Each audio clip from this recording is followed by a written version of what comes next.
Is your existing supply chain and logistics consultancy provider failing to deliver? Our experienced, thought-leading team at Laguru could be your choice for an intelligent and friendly professional supply chain. If you have a challenge in supply chain, procurement, or logistics, or maybe just want to improve the value you get from them, visit laguru.co.uk. Complete end-to-end satisfaction guaranteed.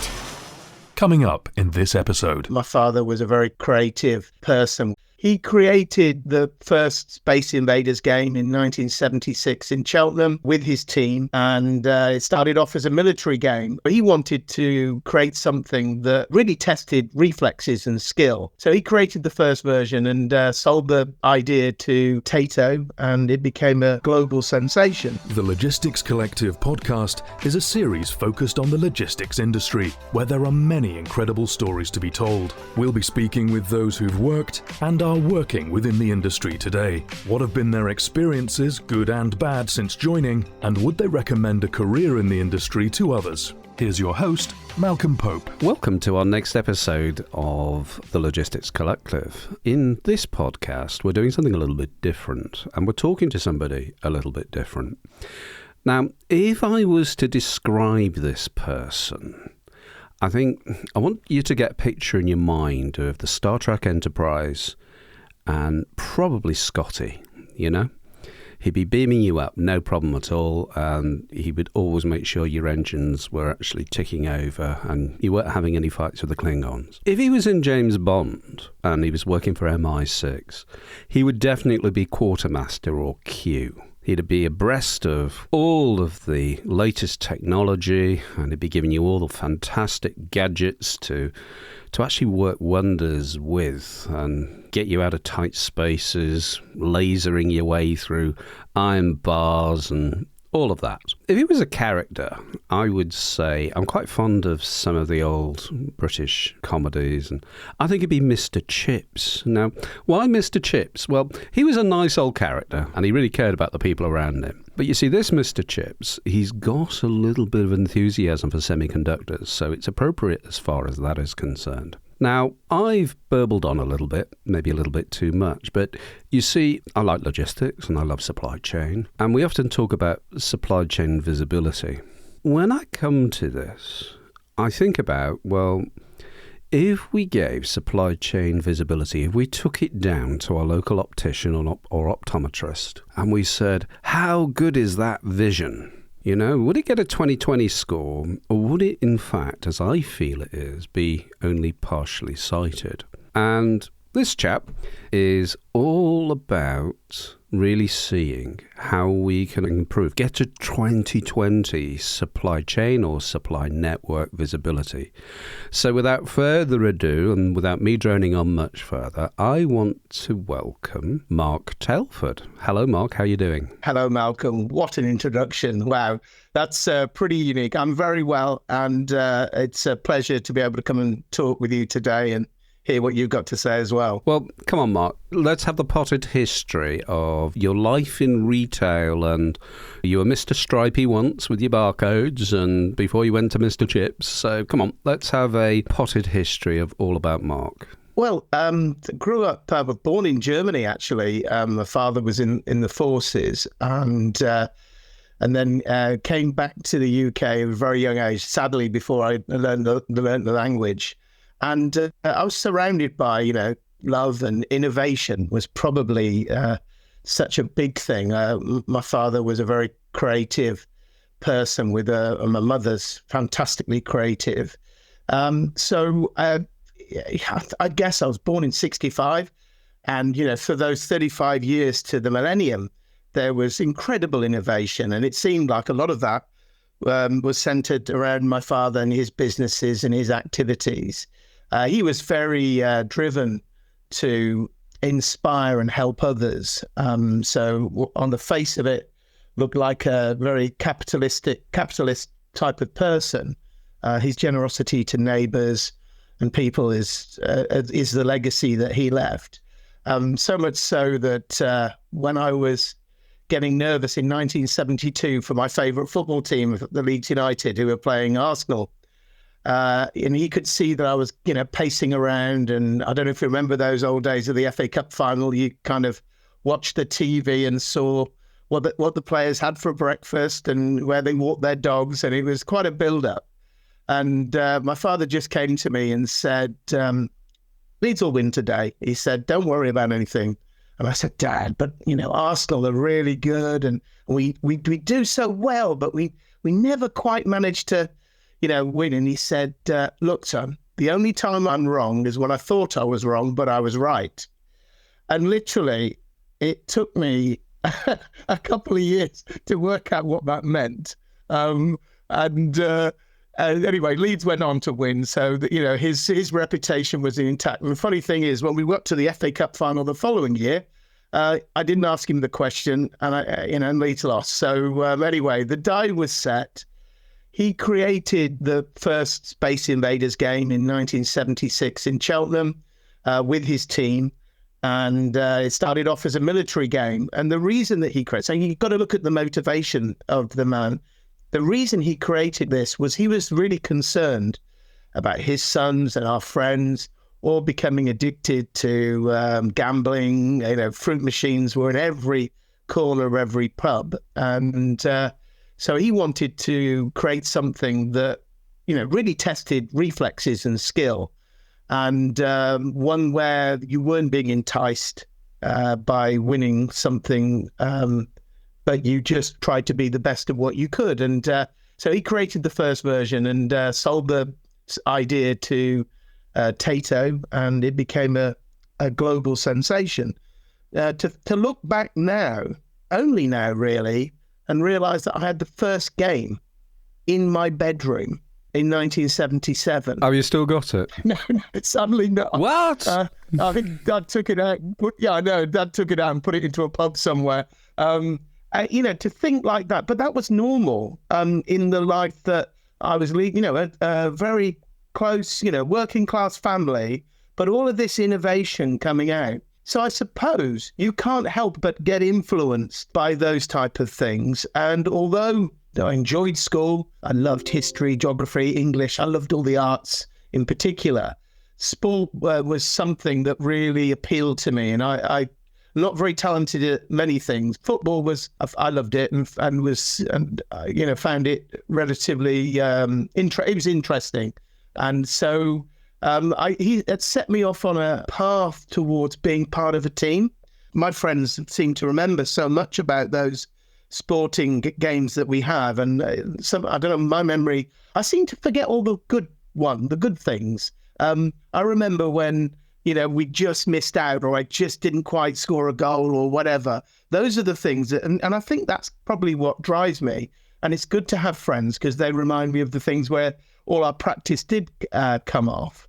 But my life was definitely shaped around this closeness of being part of something much bigger. And so it was only natural that when I was going to join the Air Force, I got a place in the Air Force and I wanted to travel the world and teach sport. But you've currently got the moustache for it, to be fair. Yeah, brigadier or whatever. Yeah, anyway, squadron leader. So then I remember I was looking to leave after A-levels and in about 82, 83. And my headmaster came to me and said, look, Mark, jobs are scarce. You're the only person in the school that hasn't gone for an interview anywhere. I said, look, headmaster, I've been offered a place in the Air Force. That's kind of my interview. He said, yeah, I know, but on the records, you need to have an interview somewhere. And I said, okay, but please don't send me to a bank. I'd seen, my oldest brother lose all his hair in the 6 years that he joined a bank. And that was quite important to me at that age. So he said, well, actually, Waitrose and John Lewis are coming to Cirencester, where I grew up. Why didn't you go along there? And I said, look, sir, the day of that, I'm playing football in the afternoon. Is it okay if I just go for the morning? And will they let me leave in the afternoon? And I said, well, probably if you have that attitude, they'll probably let you leave before the afternoon. And of course, they were a great company. I loved everything about the partnership. And I missed the game of football in the afternoon. I made that decision that I wanted to be with people like that because they told me the values of the business, that we would all be partners, and we all owned and had a say in the running of the company. And I was really lucky to, join the partnership, but to be around such inspiring people. I met the chairman, but everyone that I came across, they all had something to offer. So suddenly retail was my passion. The sport I'd kind of dropped, although I carried on skiing and playing cricket for the partnership. Traveled a lot with them down into France and played some great things and great teamwork and camaraderie. That's kind of where I'm happiest, where we're together. So what I sort of sense within him, which is you've given us a lovely compressed view of how you're growing up, the respect that you have for your father, how innovative it was, how your education, your passion for sport. We've ended up something called the John Lewis Partnership and Waitrose. And we have a lot of listeners that aren't from the UK that might not understand what is unique about John Lewis and Waitrose. And to be fair, they are... I don't wish to give them any disrespect, but they're a British institution, I would probably say. They're a retailer to the middle classes and beyond, more than anything else. But they do offer really, good value.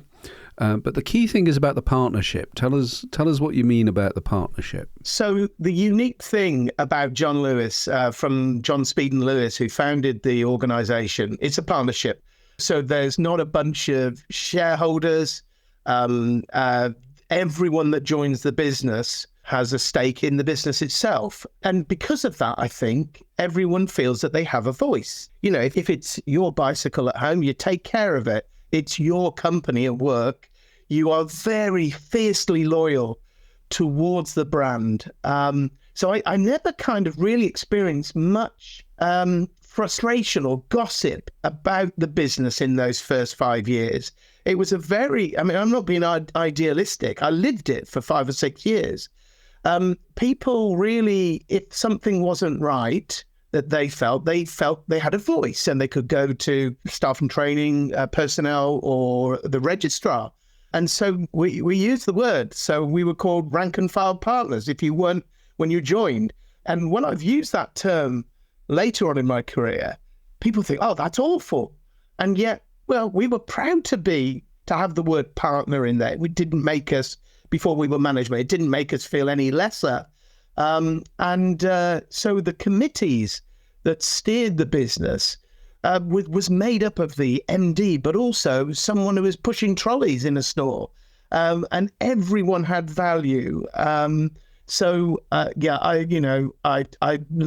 I still am fiercely loyal about that structure, and never actually felt, once I was in it, that I ever wanted to leave. And that's the biggest compliment that I could give to the partnership, that I felt all of my ambitions as a young manager, they were matching all of that. And it's a terrific business. So we then moved to GFI and Go For It. So doubtless, you would have had some form of induction to begin to get you to feel around the edges, to understand what is going on here. And you developed a passion as far as retail. But in terms of the early days of Mark Going For It, which does sound like a 1980s teenagers program, Mark Goes For It, what did you go for? Well, I think my plan here was to learn from the people who have, trodden in my path that I was about to experience. And but then I could also see that there were ways of doing things that were definitely stuck in a previous generation. If you think about it, as I was, finishing my A-levels, computers were just coming into the classroom. So I'd been exposed to that, and seeing Space Invaders and all this great stuff around it.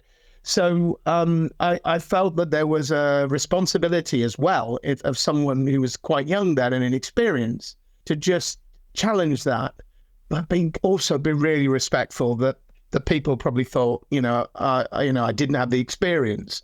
Luckily, my mentors, the staff and training managers, and the area managers, the branch managers, could see that I was actually willing to try and also take responsibility when it didn't go well.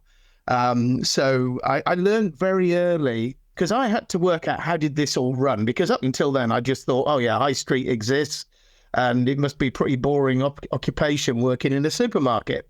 And now I'm seeing all the inner workings of it. It dawned on me very early on that the rock stars, if you like, apart from the partners themselves, of course, were supply chain logistics, because we were in an era where suddenly, Waitrose would go from, 20 stores to 150. And to be able to do that, you needed to have a supply chain network to do that. So it was very clear to me when I would see the distribution director come into a store and talk to me, or we had lots of sessions with the managers, that these people were, it doesn't sound wrong to say running the show, but they had this gift of being able to scale. That's really the word I would use. So whilst you had some brilliant core values, I was, very much involved in that. When a customer would come into a store and they were looking for something, I'd take them to the area, not just point like our competitors did.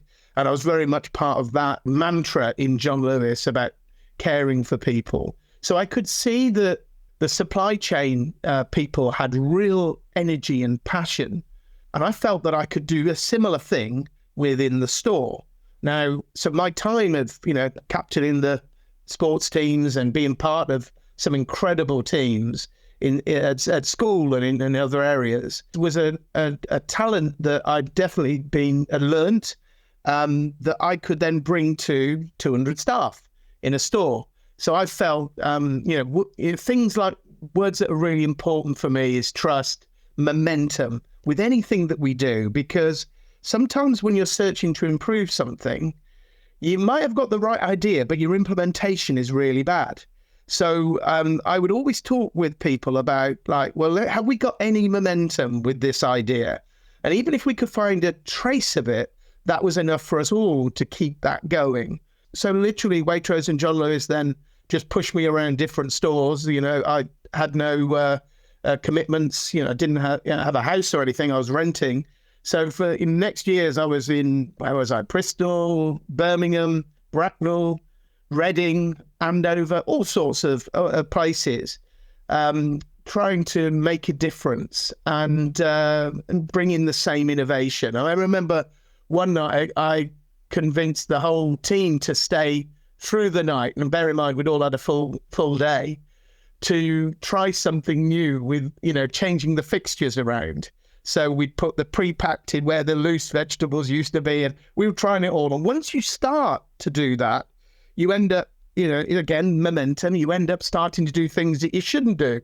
And literally, of course, I got a visit from the operations director. He must have had a meter on the electricity bill, could see that we were all still working.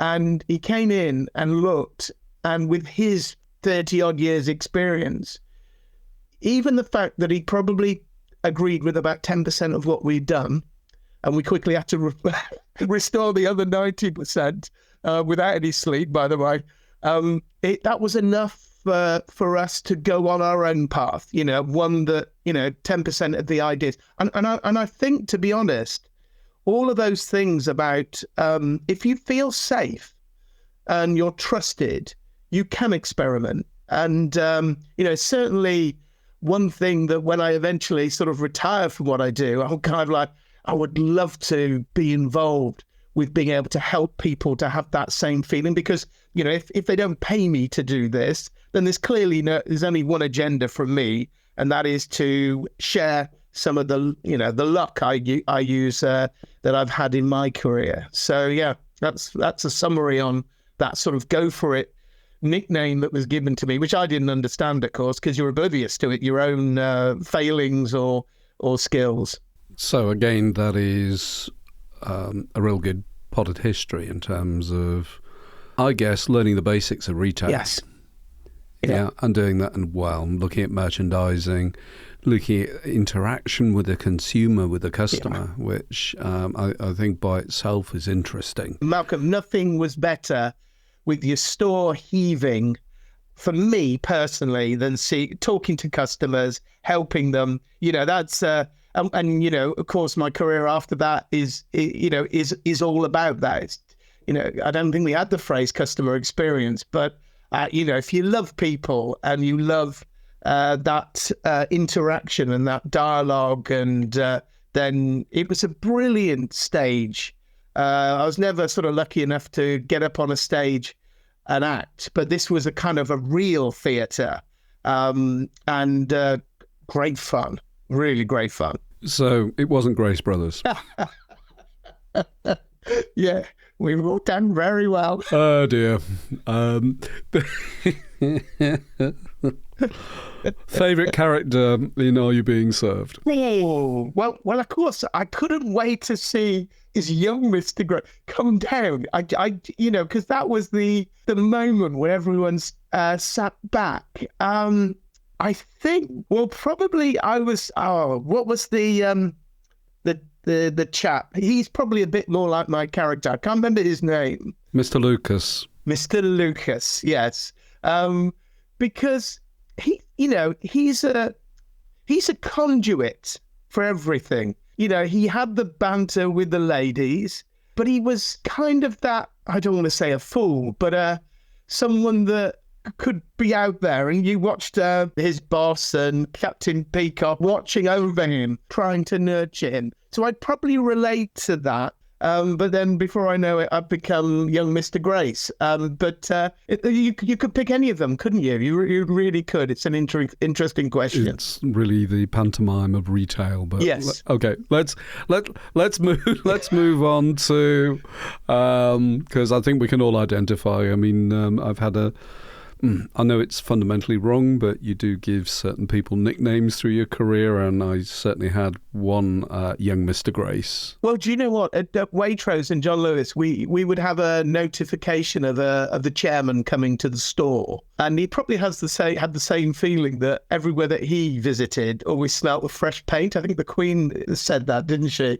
And I was one of these up and coming managers, and the store in Bristol decided that I would be the person to greet the chairman, Mr. Lewis, at his car outside the store. Actually, the store was opposite the pub in Bristol where the young ones used to film, which is interesting. But so I went out, and they gave me an umbrella, and not 18 or whatever, how old I'd never I don't think I ever used an umbrella. It's kind of not a thing you do.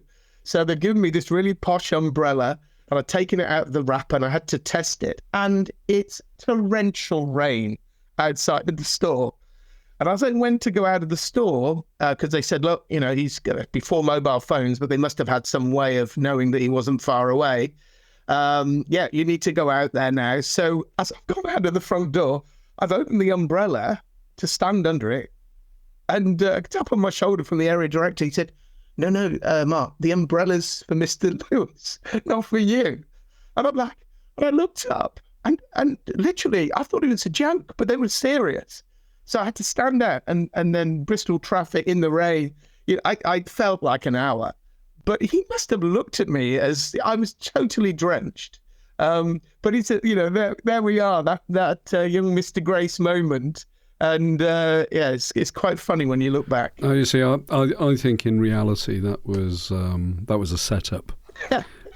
I really do, because, I mean, the setup used to be, if you're a chemist, which I was, would be to go into lab stores and ask for a set of atomic weights, which was always hugely amusing. And somebody would always fall for it, which is utterly cruel, but, but there you go. So, I think it's dawned on me after all these years now, Yeah. So, John Lewis, retail, store, all of that. When did the first sparks of innovation begin to come out? Beyond moving everything around in the store, like, I don't know, Lawrence Llewellyn Bowen redoing a house very quickly, and, fine. Getting 10%, getting something right, I think is, well, to be fair, in terms of innovation, it's not a bad result. 1 in 10 is not a bad result. Yeah, it's interesting. It felt awful at the time. But then, when you settle down and think about it, and you see that 10% start to build, and then, other great ideas coming off it from other people, it's just that spirit. I suppose by this time I'd been around opening new stores, and after about 4 years or so. And again, I look back at this and I think it's quite amazing. But John Lewis were recruiting because the first PCs were now, the IBM PS1 was becoming available. And obviously the partnership thought, right, we need to be ahead of the game here. So they brought in 3 people from the stores who they thought could help implement and train like a stock inventory application, the first computerized solution. And this was great because it was a combination. This was a partnership working at its best, because in some ways you had John Lewis on the department stores on one side, and they're the biggest department store chain at the time. And then Waitrose, and we had, 150 stores. So we weren't anything like the market leader, but our customers loved us. So I went for an interview to be part of this implementation team. But lots of people in my ear were saying, Mark, you do realize these roles are only for people who have been in the partnership for 20 odd years, and they're going to get a sabbatical to work with head office. Sometimes it leads to maybe a position in head office, but typically it's kind of a bit of a break before they come back and open a new store or something. So, everyone that was going for these interviews were all in their 30s, 40s, 50s. And for some reason, the partnership gave me an opportunity at 21, 22 to go for this interview. I was aware of this. And so again, I thought I had nothing to lose. And then, so that's down to David Smith, Jan Rothwell, who were in the systems team, who saw something in me that would be a good balance to the other 2 characters who were really strong, who got the job. Yeah, I just think if I look back, they took a huge risk in having me because I wasn't, polished in any way as someone who'd settled down or anything. But the combination of the 3 of us, I can remember Jan actually laughing sometimes, nicely, that this was going to be fun. And David Smith as well, and also David Felwick, who became managing director and head of the British Retail Consortium. So I think there was people, I think you just have to have friends in life and people that believe in you. But it was a surprise when I got that role, and suddenly I had to sell my sports car because I was now delivering IBM PS1s in the back, and the soft top, the Triumph Spitfire wouldn't work too good. Now, this exposed me to the team in Clipston Street, Lee Nash, Pamela Green, Sheila Fish. The names just trip off because these were massively influential in my career. And they were creating software. And of course, with my passion for getting it right, to helping customers, there wasn't anything that I wouldn't do to help them make their software work on these new PCs. And bear in mind, when we were installing these systems into the stores, some people had never touched a computer before. That first keyboard touch was like one small step for mankind, when, all that sort of stuff. It was quite incredible. And suddenly we started to make our availability and our assortment, our inventory much better. So we could start to plot when there were events like Henley Regatta for the stores in that area, or Wimbledon, the South London stores. And, together, Ian, Eileen and myself created something that was really, really good. So from then on, the systems that went into that was quite incredible. For me, it was the realization that actually we could change things in a way that was friendly to the users actually was going to be the end of my career at John Lewis, because now that I was doing this every day and I could see the relation between implementing a system, tinkering, getting it right, and then getting the benefits, I wanted to do this every day. So literally, there was quite a seismic moment in my career. The national press had run an article that said that found out that one of our competitors, Safeway, had got their price lookup file wrong. So when they were scanning the barcode, it wasn't the price that you thought you were paying. So the chairman, again, it's the second time that I met him, turned up at Waitrose head office, and we were all ushered down to the dining room. It was called, not a canteen, dining room. And he my understanding is this is the first time he ever went and addressed partners without a script, without it being approved by registry and everything else.